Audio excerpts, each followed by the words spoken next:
Okay, let's do this. Hello, people. Another beautiful day. Yep. Hope your five senses work. Health and strength is good. Or excellent. What? On a Tuesday. Alright. What I got for you guys? Got two articles here from Tech for Gamers. First one is this. Cloud gaming is still very challenging, claims Sony CEO. And the other one is this. Analyst believes Activision Blizzard deal will hurt Sony but not consumers. But I'm gonna give you the entire bottom line of this, both these articles. I'm gonna cover both of them. It's gonna take me about less than 10 minutes to get through both of them. Listen to this. Ready? First one. Cloud gaming is still very challenging. Okay. Listen to this. It says here, cloud gaming is still very challenging, claims Sony CEO. Not a threat to console gaming for now. It says here, Sony is doing well with the PS5 as it has sold more than 38 million units, and 70 million more units are expected to be sold in its lifetime.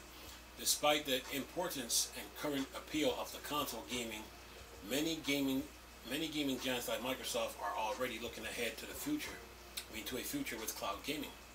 And it says, however, Sony CEO believes that there are still many difficulties with cloud gaming, making it a small threat to console for now. Why it matters? Cloud gaming offers advantage like running games on remote servers for easy access, and it is expected to be a major step forward for games. It says, in a recent interview, Sony CEO warns about cloud gaming is still very tricky. According to the CEO, PlayStation would study more options to enhance cloud gaming, he said.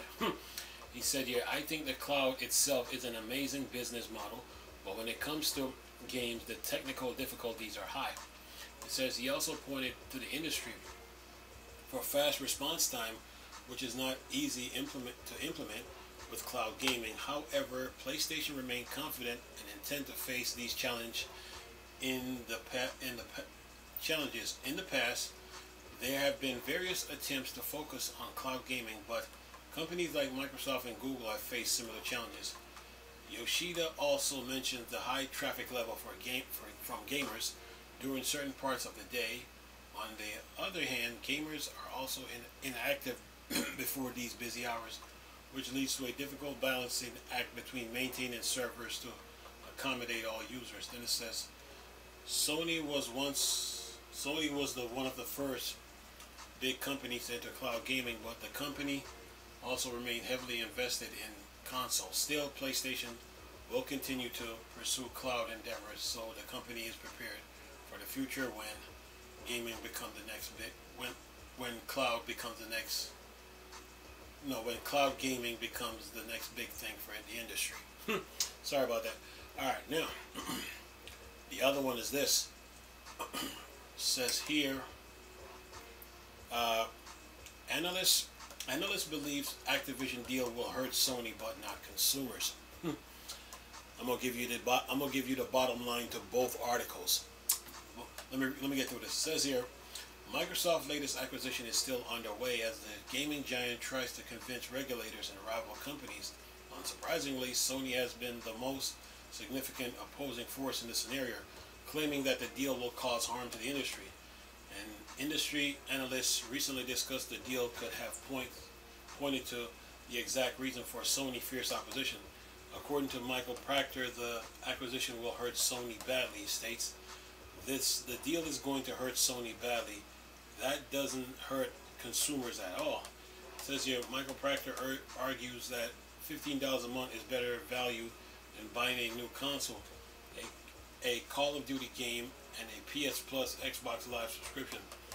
Microsoft claimed that the gaming giant will bring Call of Duty to more players than before should the acquisition go through.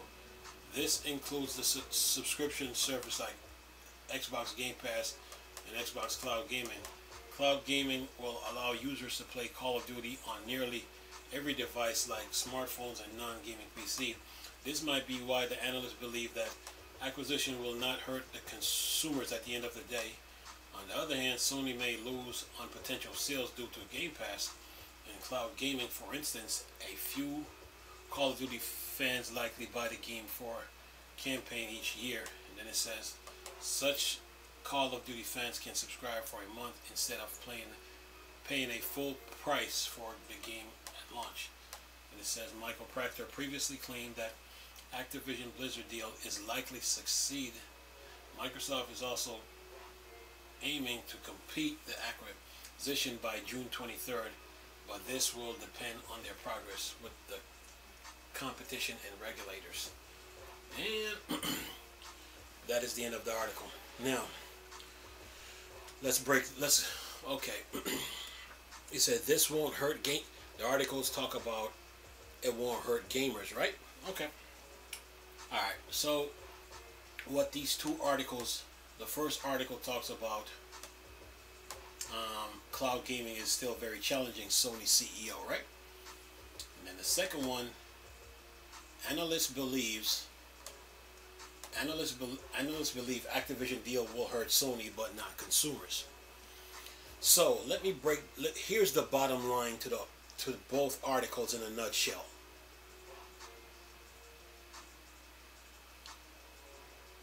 The Sony doesn't have their infrastructure for cloud gaming up, and the CMA blocked the deal to give Sony 10 years to come up with a cloud gaming infrastructure, have their cloud gaming infrastructure in place.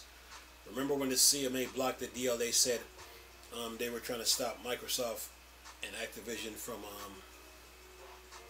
joining together, right? So the block was meant for, because the CMA said, at first they were like, oh, we don't, let me turn on light here. Okay. The CMA said this. Oh, the deal is not hurting console gaming, but we are more concerned about cloud gaming. So now Sony's coming out and saying, oh, the cloud gaming can be challenging, tricky, and they need more time. What that all means now is that the CMA gave Sony 10 years based on these two articles, and I'm summing it up in a nutshell. The CMA gave Sony 10 years to come up with a cloud gaming infrastructure and network to compete with Game Pass. That's what this all boils down to. Remember, when Microsoft came into the game industry, they already had the infrastructure in place already. It's called the Windows Network. Okay? And all Sega did was shook their hands, and Microsoft give them their seal of approval on the Dreamcast box, and Sega gave Microsoft the keys, and Microsoft took the keys and drive the car. So, and it was off to the races after that. So once Microsoft came into the game, they had a network already.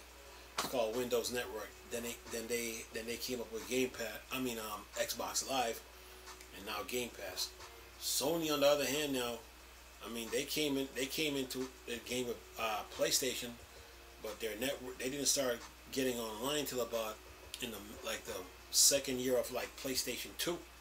So the CMA and the FTC, the CMA now blocked the deal now. The CMA said, oh, we don't think the deal is going to cause any harm, but we're more concerned about cloud gaming. And now Sony said it's kind of tricky and they need more time. So basically the CMA is giving Sony 10 years to come up with their cloud infrastructure and network in place to compete with the likes of Game Pass. Okay?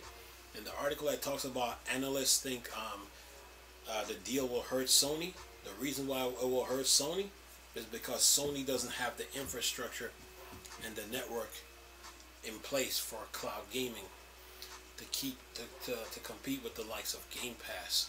Okay? Nintendo, on the other hand, could have gotten a head jump on this. Nintendo could have gotten a head start on this in the console business when they first had the 8-bit Nintendo, Super Nintendo, 64, and GameCube. That is 4 console generations.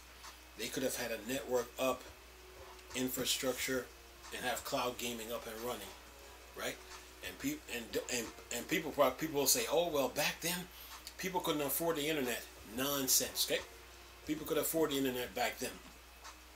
when it, Nintendo had all that time to come up with their cloud gaming infrastructure network, but Nintendo does Nintendo things. But anyway, Sony on the other hand now, they need time to compete with the likes of Game Pass, because Microsoft and Google has been trying at this. They need Sony needs time. So what the CMA blocked the deal, gave Sony 10 years to come up with a cloud gaming infrastructure and network to compete with the likes of Game Pass. The reason why Game Pass was so successful, it was between trial and error. Microsoft did a trial and error, and they finally got it. So Sony right now, they need time to get their infrastructure, meaning that they need to get mainframes, servers, with the operating system infrastructure in place to compete with the likes of Game Pass. And that's what all this boils down to. Sony doesn't have the infrastructure in place. Even though they're doing pretty good in console gaming, they need to work on their infrastructure. Gamers on the other hand, I mean, it says, the article says it will hurt Sony but not consumers, because consumers they have choices on which service they want to use. But PlayStation fans are going to be PlayStation fans. They're not going to leave Sony. It's just that when it comes to this cloud gaming, Sony don't have their infrastructure and their network in place. And the CMA now, they blocked the deal because they gave Sony 10 years to really work on their cloud infrastructure, their cloud gaming and infrastructure networks. That's all this boils down to. That's what these two articles boil down to. So gamers are going to try different subscription service when it comes to cloud gaming. But home base is home base. So it's just like when birds, they fly out, they check out different things, but they have to fly back home, you know what I mean? So, yeah. So the CMA gave Sony, in my opinion, the CMA gave Sony 10 years to fix their cloud gaming infrastructure and network. And, yeah, they got 10 years to do it, Microsoft already has Game Pass up and running, so. And it was a trial and error, but once they got ZeniMax Bethesda on board, it was history after that. So yeah, right now Sony's playing catch up right now to Microsoft. Anyway, hope you enjoyed the video. Nice talking to you people again. Chris, still Star Wars and Star Trek thing, or Dark Side.